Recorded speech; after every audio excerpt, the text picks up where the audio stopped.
In most countries, the worst thing that can happen to a pop star is a bad album review. In North Korea, the worst thing that can happen is dating Kim Jong-un. Here is Hyon Song-wol, the North Korean pop star who went from singing pop medleys in Pyongyang to waltzing across the world stage behind the supreme leader's majestic figure.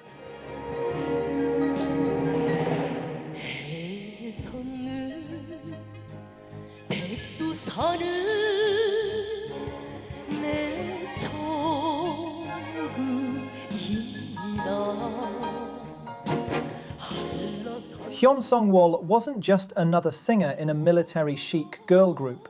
She was rumoured to be the Supreme Leader's ex. She's been called North Korea's answer to the Spice Girls, rumoured to have captured the heart of a dictator, and even reportedly executed by firing squad.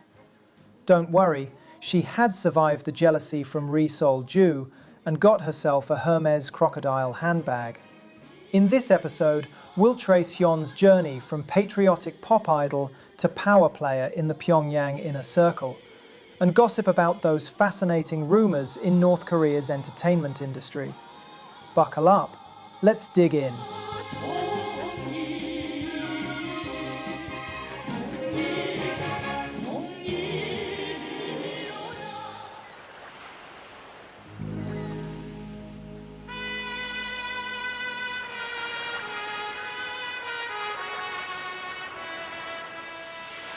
If you think K-pop is manufactured capitalist music, wait until you meet Kim-pop, a genre of socialist music dictated by the supreme leaders. Hyon Song-wol's legend begins with music and propaganda, because you know, music is a state weapon, designed to shape emotions, reinforce loyalty, and spread the image of the Kim family as divine leaders. Born around 1977 in Pyongyang, Hyon came of age during a time when North Korea's music scene was flourishing under the leadership of our dear leader. We know very little about her family background, but it is almost certain that she was from a high cadre family, since she got the chance to study at the Pyongyang University of Music, one of the regime's key pipelines for turning talent into propaganda. Hyon first joined the Wang Jae-san light music band and became a vocalist. Wang Jae-san was formed in 1982 under Dear Leader's direction to create and promote the modern-era Korean folk music. Just 1 year after her graduation, she had her first banger, a patriotic Kim-pop called The General and the Sailors.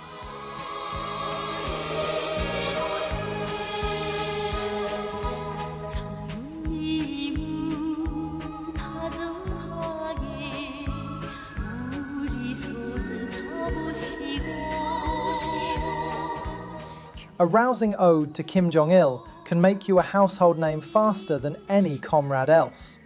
To be honest, if your song is chosen to be broadcast over Radio Pyongyang and the Korean Central Television millions of times, it ain't no reason that you aren't a pop star in the secluded kingdom. By 1999, she had joined the Pochonbo electronic ensemble that churned out songs blending disco beats with loyalty to the Kim family. In the same year, she had truly become a household name inside North Korea, thanks to a most unusual hit, Excellent Horse-Like Lady.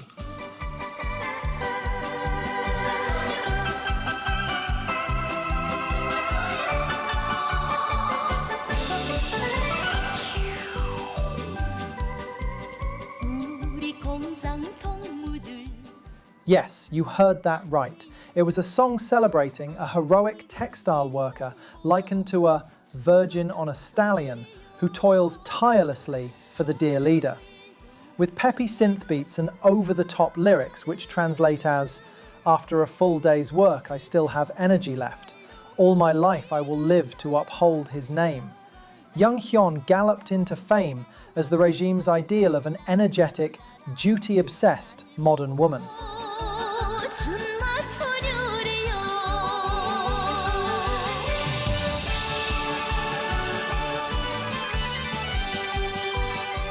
Other hit songs in her repertoire left no doubt about the explicit agenda.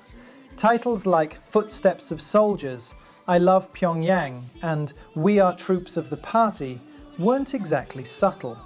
Hyon was effectively a pop propagandist, using catchy melodies to glorify the motherland and its leaders.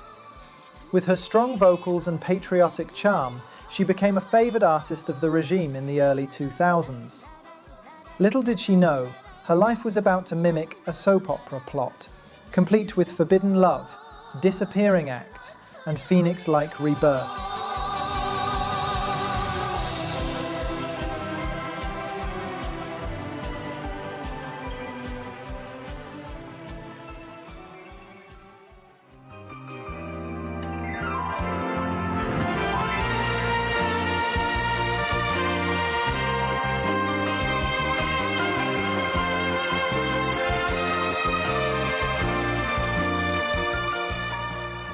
By the late 1990s, the palace had begun to witness some interesting power shifts.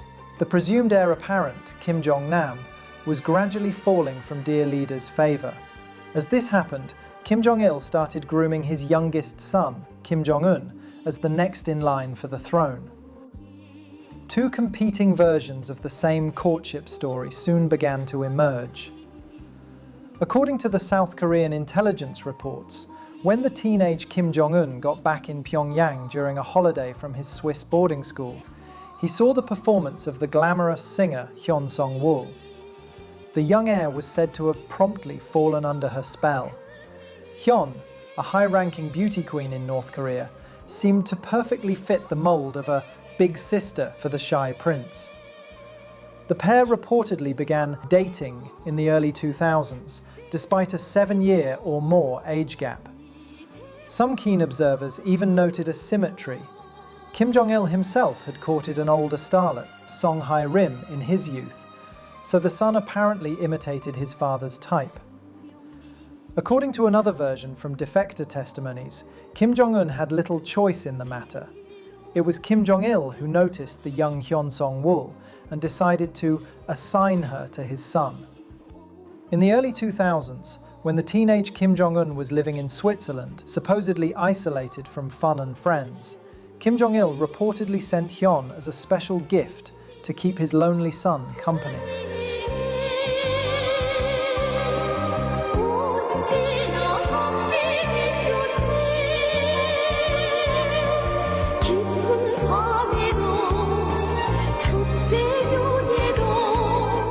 She became the heir's playmate, part babysitter, part girlfriend, in what amounted to a bizarre twist on dynastic politics and arranged matchmaking.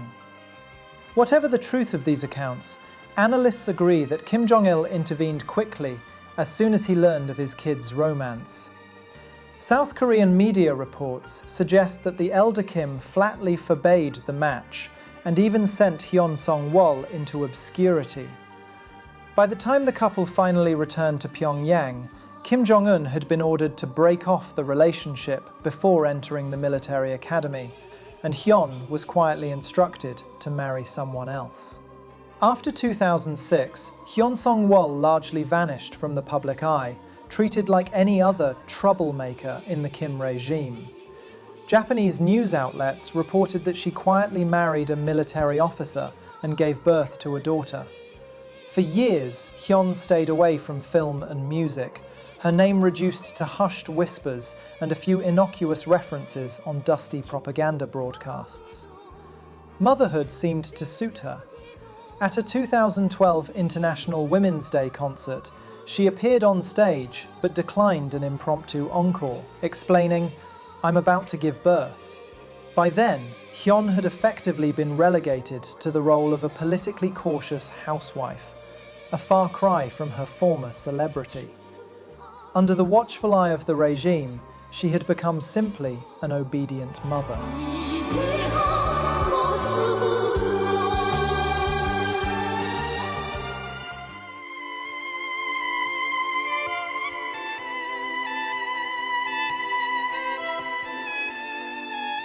Here comes the turning point. Daddy Kim's health was in big trouble after that 2008 stroke, and likely had no more energy to micromanaging his son's love life. After dear leader finally passed away in 2011, the little Kim became free to showcase his music taste and perhaps his love and affection to the world. In 2012, as Kim Jong-un prepared to assume power, he looked to refresh North Korea's cultural image. The result was the Moranbong Band, an all-female ensemble unlike anything the country had seen. Miniskirts, high heels, electric guitars and synthesizers belting out praise for the regime. And who better to lead this musical revolution than Hyon Song-wol, one of Kim's rumored favorites. Hyon became the leader and frontwoman of Moranbong, instantly propelling her to the apex of North Korean pop culture. Western media gushed that Moranbong was North Korea's answer to the Spice Girls, a lively propaganda girl group crooning synth-pop ballads about missiles and the Marshal Kim. Hyon, with her confident stage presence, anchored the group's identity, equal parts idol singer and patriotic cheerleader. This period also marked a glamorous makeover for Hyon. Gone was the modest, state-trained vocalist. As the director of the Moranbong Band, she emerged in stylish outfits, often sporting permed hair and a bright smile, as the band belted out tunes like "Let's Support Our Supreme Commander with Arms" to trendy dance beats. The transformation was no accident. It was a calculated move to project a softer, more modern face of the regime. Be alerted that using music and beauty as soft power tools was a classic Pyongyang tactic. Years ago, the party even sent an army of young cheerleader girls to international sports events to charm foreign audiences. Now, Moranbong was taking that strategy to the next level, with electric violins and Kim-pop medley performances. Hyon Song-wol became the poster child of North Korean pop diplomacy, embodying the message, "We have rock and rocket at the same time."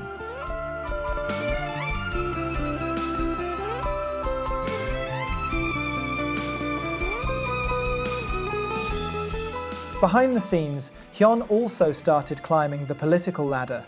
By 2017, she was elevated to the Central Committee of the Workers' Party, a clear sign that Kim Jong-un valued his music diva as more than just a musician.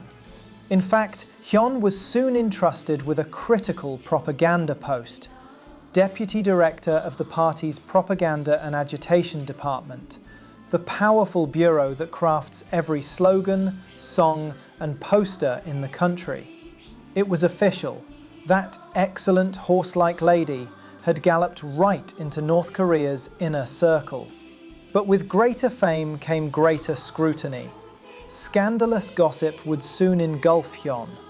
Was there more between the young dictator and his favorite chanteurs than just professional respect? Tabloids and intel agencies certainly thought so. North Korean singer Hyon Song-wol, an ex-girlfriend of leader Kim Jong-un, has reportedly been executed by a firing squad for allegedly appearing in the tape and possessing a Bible. Ordered a firing squad to execute his ex-girlfriend and 11 others were machine-gunned, reportedly, 3 days later, along with other members of North Korea's most famous pop groups and their immediate families.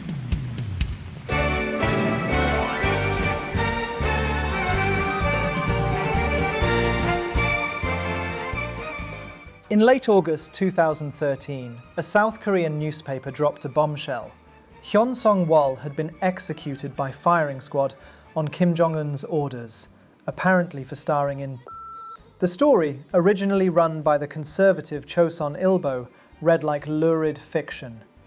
According to their anonymous sources, Kim had Hyon and 11 other performers, primarily members of the Unhasu Orchestra, machine-gunned to death en masse, while fellow musicians and their families were forced to watch.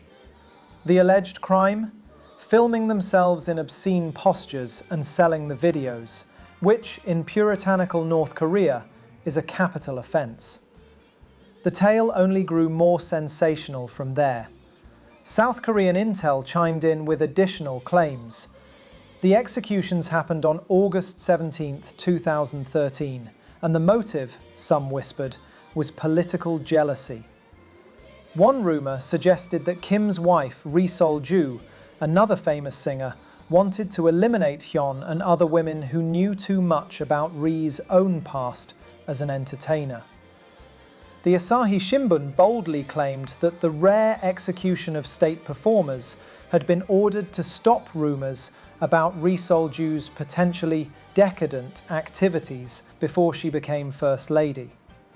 In other words, this was no ordinary vice crackdown. It was a deadly palace intrigue straight out of the best-rated K-drama. Hyon Song-wol, the dear leader's alleged ex, was cast as a victim of the new wife's jealous wrath in the tabloid narrative. International media went wild with the story of Kim Jong-un executing his pop star ex-girlfriend.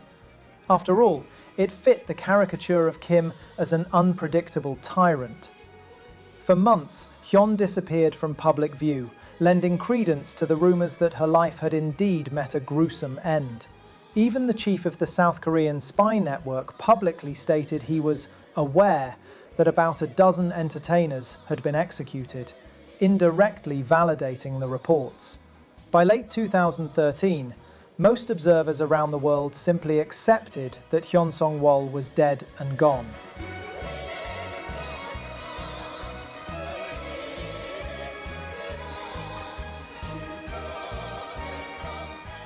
Seemingly important woman in Pyongyang, orchestra leader and propaganda official Hyon Song-wol, who was seen assisting Kim with his chair, for example. By the way, this is the woman who was reportedly executed years ago, and even Kim Jong-un was rumoured to have fallen from grace when she vanished from public view early last year. And then, in May 2014, Hyon pulled off the plot twist of the decade. She showed up alive on North Korean state television, looking healthy and perfectly unexecuted. 문화기술을 주체혁명, 선군혁명의 최후 승리를 위한 강력한 무기로 내세우시고 새 시대의 문화기술 발전에 There she was on KCTV, broadcasting to the nation.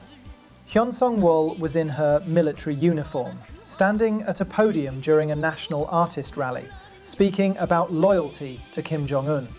She even pledged to stoke up the flame for art and creative work, in honour of the great general's leadership. The North Korean public saw nothing unusual, just a famous singer addressing her peers. But to foreign watchers, it was jaw-dropping. Hyun's reappearance utterly debunked the execution story. The presumably dead woman was not only alive, she was still performing her propaganda duties with gusto. Naturally, Pyongyang took the opportunity to gloat and scold. North Korea's state news agency angrily denied the execution reports all along, calling them an unpardonable crime by South Korea's reptile media and psychopaths. The regime essentially said, "How dare you believe we shot our favourite pop star?" Western outlets ran headlines akin to, "Executed singer reappears alive. Oops." It was an embarrassing moment for many tabloids, and even some intelligence officials who had swallowed the sensational story whole. Another good Kim Jong-un story dies as executed ex-girlfriend lives. Of course, conspiracy lovers weren't satisfied. Some speculated that the woman on TV might be a body double, or that the footage was archival. But those theories faded as Hyon continued to make regular appearances thereafter. It became clear that not only was Hyon Song-wol alive, she had been untouchable all along. Whether she was Kim's ex or not, Kim obviously valued her enough to keep her at the heart of his propaganda machine. Anyhow, this episode made Hyon legendary. She had become, in the public imagination, the pop star who survived a firing squad. A woman literally too important for Kim to kill. The North Korean delegation has arrived in South Korea to inspect art centres for performances by its 140-strong art troupe at next month's Winter Olympics. The delegation is being led by Hyon Song-wol, head of North Korea's Samjeon Orchestra and director of the country's most famous girl band, the Moranbong Band. With her resurrection, Hyun's star only shines brighter. And soon she would take on her most high-profile role yet. the glamorous diplomat who would help Kim Jong-un charm his way onto the world stage. By 2018, Hyon Song-wol was no longer just a singer. She was transforming into one of North Korea's cultural diplomats. The year kicked off with an unprecedented thaw in inter-Korean relations, centered on the upcoming Pyeongchang Winter Olympics in South Korea. Pyongyang agreed to send athletes and a large artistic delegation. And guess who was put in charge of the cultural contingent? None other than comrade Hyon Song-wol. She was appointed head of the Samjeon Orchestra, a 140-member-strong troupe of musicians and dancers slated to perform in the South during the Olympics. This made Hyon the de facto leader of North Korea's Olympic Goodwill Tour, a role that thrust her into the spotlight like never before. In January, Hyon led a 7-member advance team across the Korean demilitarized zone to South Korea to scope out performance venues as the first official North Korean delegation to visit the South in years. When her bus rolled across the border, the world media was in a frenzy. South Korean reporters and citizens were mesmerized by this chic woman from the north stepping into their midst. Hyon arrived wearing a luxurious fur collar coat, exuding an almost regal confidence. She greeted southern officials with handshakes and smiles, reportedly speaking in a friendly, almost casual tone. Instantly, she became the story. His manner and charisma outshone the fact that she was there to discuss music concerts. The South Korean press dubbed it the Hyon Song-wol craze. Cameras followed her everywhere as she inspected Seoul's National Theatre and venues in the coastal city of Gangnam. Crowds gathered, hoping to catch a glimpse of her. At one train station, people actually applauded and shouted, "Beautiful! Welcome!" as Hyon passed by, prompting her to break protocol and wave back with a smile.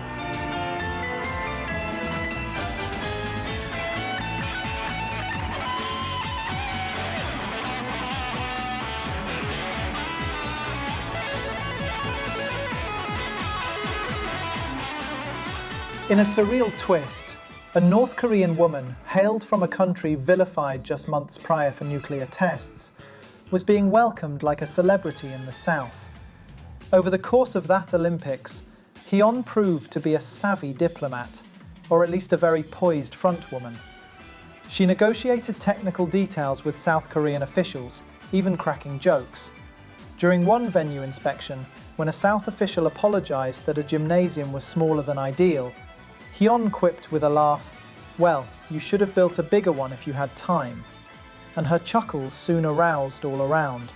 At another site, when offered a cup of the South's typical instant mix coffee, Hyon surprised everyone by requesting an Americano instead. What a small but telling preference. These little moments showed Hyon as confident, worldly, and not easily intimidated by being behind enemy lines. The high point came on February 11, 2018, when Hyun's Samjeon Orchestra performed in Seoul with South Korean dignitaries, including President Moon Jae-in, in the audience.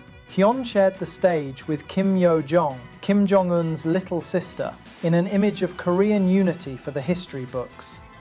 The orchestra's set list was heavy on sentimental Korean oldies to avoid political controversy. But towards the end, guess who stepped forward to sing? Hyon herself grabbed the microphone to perform a unification-themed ballad, moving some in the audience to tears. For a moment, the theatre was filled with emotion as this North Korean pop diva sang of peace and harmony under the beaming gaze of South Korea's president and Kim Jong-un's own sister.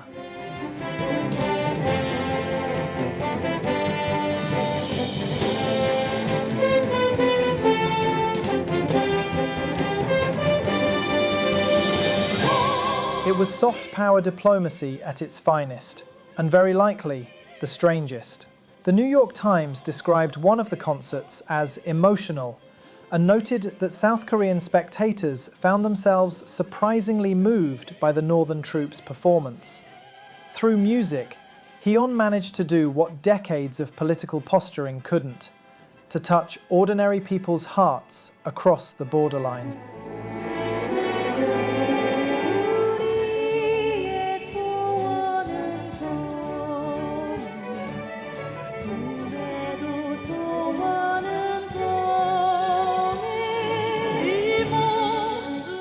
Of course, not everyone was charmed.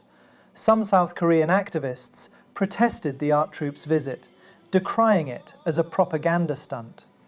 They weren't wrong that the North was using the Olympics to polish its image, but Hyon skillfully stayed above the fray, focusing on the performances. After the shows, she thanked the South Koreans for their warm hospitality, noting that the people of Gangneung had been very kind and welcoming. She even mused that Gangneung's men seemed nicer than Seoul's, a light-hearted compliment that media lapped up. By the end of the Olympics, Hyon Song-wol had gone from a relative unknown in the South to a public figure known by millions. South Korean commentators admitted that the Hyon Song-wol effect was real. North Korea had scored a PR win. The delegation's success paved the way for the political summits soon to follow. Think about the Kim Moon summit, and even Kim's meeting with President Trump at the DMZ. It's no exaggeration to say Hyun's Kim-pop diplomacy helped set a positive tone for those historic encounters. When Kim Jong-un crossed into the South later in 2018 for talks, he brought along his sister, his wife, and yes, Hyon Song-wol as part of the entourage.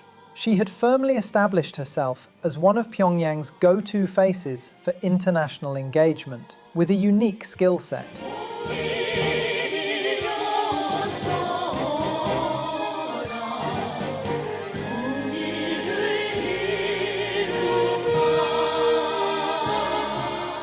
Hyun's rise in diplomacy wasn't just about music, but more crucially about image. As she took on public roles, she became something of a North Korean-style icon, carefully curated to project both elegance and authority. Here comes the famous, or infamous, handbag incident. During the inter-Korean talks, sharp-eyed journalists zoomed in on a green crocodile skin clutch Hyon carried, suspecting it was a Hermes bag worth tens of thousands of dollars. Here was a North Korean official openly flaunting what appeared to be ultra-luxury foreign capitalist fashion. A startling sight, considering the strict international sanctions and North Korea's own socialist ideals. South Korean media went into a tizzy, headlining that Hyon brought a 25 million won Hermes bag, which was about 17,000 US dollars, to the meeting. Fashion sleuths online even chimed in, identifying her hair clip as a likely piece from Alexandre de Paris and her black pumps as resembling Jimmy Choo designs. The message was loud and clear. Hyon Song-wol was rolling in imperialist style and not afraid to show it. The drama didn't stop there. When asked, the Hermes company flatly denied that the bag was one of theirs. It was an extremely rare public comment from Hermes, which suggests how much buzz this caused for the luxury brand. Hermes said they double-checked the video of Hyon and concluded that no, that particular design was not a genuine Hermes product. Did North Korea send their top art performer with a high-end knockoff? Whether fake or real, the mere idea of a North Korean cadre brandishing a possible Hermes bag was rich with irony. Here was a regime that constantly decries capitalist decadence, yet its elite can sport Parisian couture and Italian stilettos while negotiating unity concerts.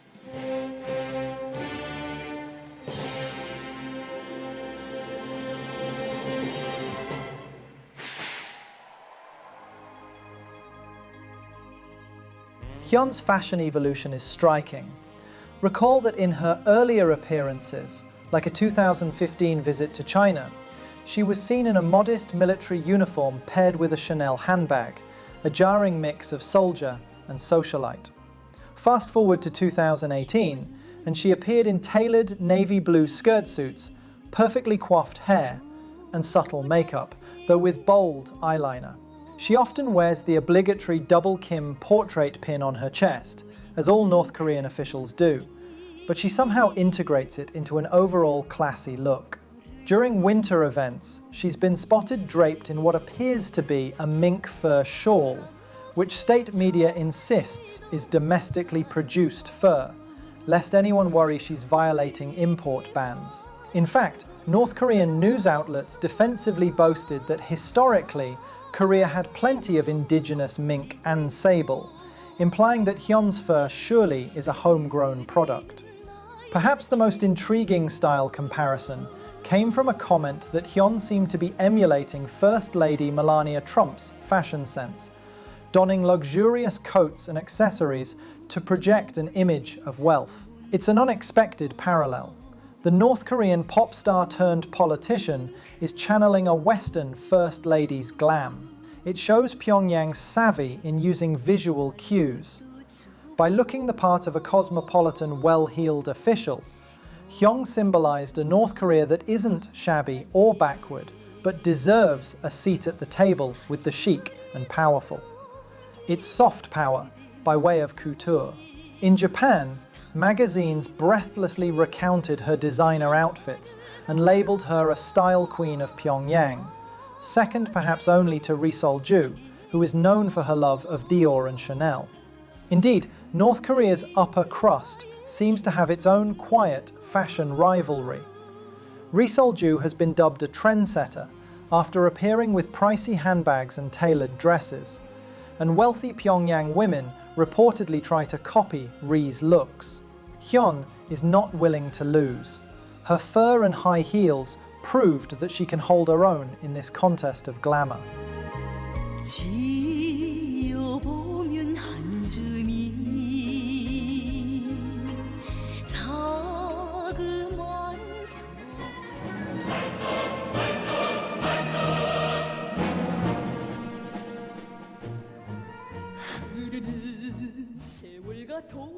It's inevitable in a narrative like this to compare Hyon Song-wol with Ri Sol-ju, Kim Jong-un's official wife.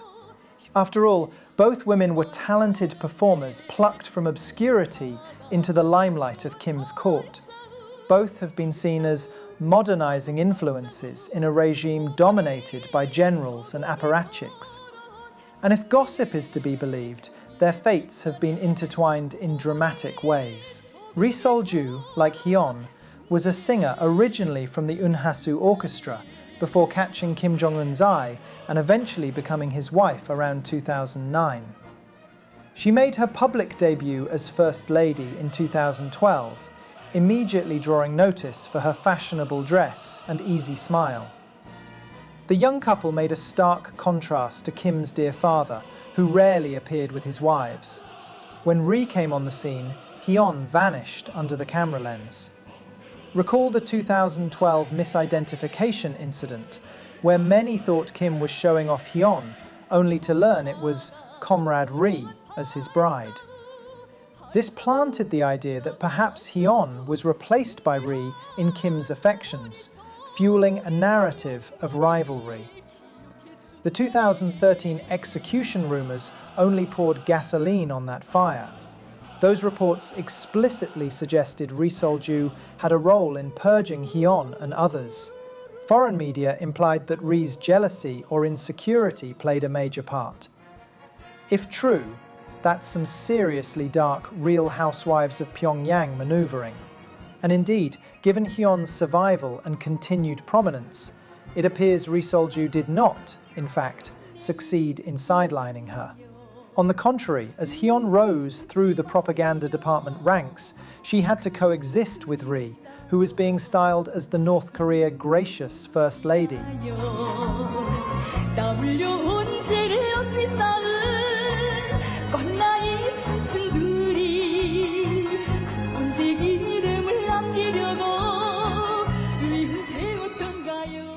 So how do the two women get along?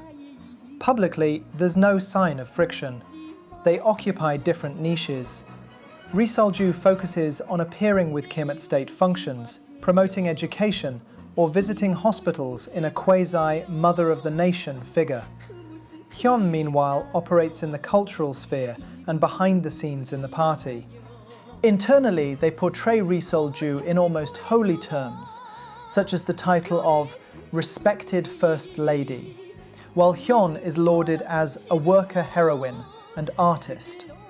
If anything, both women serve the same ultimate purpose: humanizing Kim Jong-un's rule. Ri does it by projecting family man vibes onto Kim, and Hyon does it by adding culture and charm to his governance. In that sense, they're on the same team. Team Kim, we may say. So, is there a simmering rivalry? Probably only in the fevered imaginations of gossipers, but it's a subplot we can't resist tracking. And given the unpredictable nature of Pyongyang's politics, who knows? For now, the pop star and the First Lady maintain polite, separate lanes, each playing her part in the grand theatre of North Korean statecraft.